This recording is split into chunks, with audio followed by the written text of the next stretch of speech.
Welcome to the Salmon Runs YouTube. Enjoy the video. In this video, I will explain how to use DaVinci Resolve for iPad. First, download the application from the App Store. Ensure your iPad has an M-series chip for optimal performance. Familiarize yourself with the intuitive touch interface and gesture controls, which are essential for navigating the workspace efficiently. Understanding these basics will set a strong foundation for your video editing journey on the go. Once installed, importing your media is straightforward. You can bring in footage directly from your iPad's photo library or any connected external storage. Organize your clips by creating dedicated bins and folders within the media pool, keeping your project tidy. For advanced multi-camera setups, leverage the sync bin to automatically align your video and audio tracks, saving you valuable time.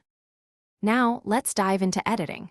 The Cut page offers a fast way to assemble your timeline, while the Edit page provides more detailed control over every clip. Easily add transitions, visual effects, and titles from the extensive built-in library.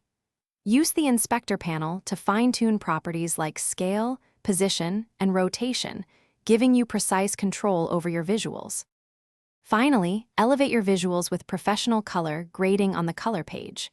Utilize powerful tools and scopes, such as waveforms and vector scopes, to achieve accurate and stunning color adjustments. Once your masterpiece is complete, export your project in various high-quality formats and resolutions, including crisp 4K, ready to share with the world directly from your iPad. Thanks for watching. Consider subscribing if we helped you.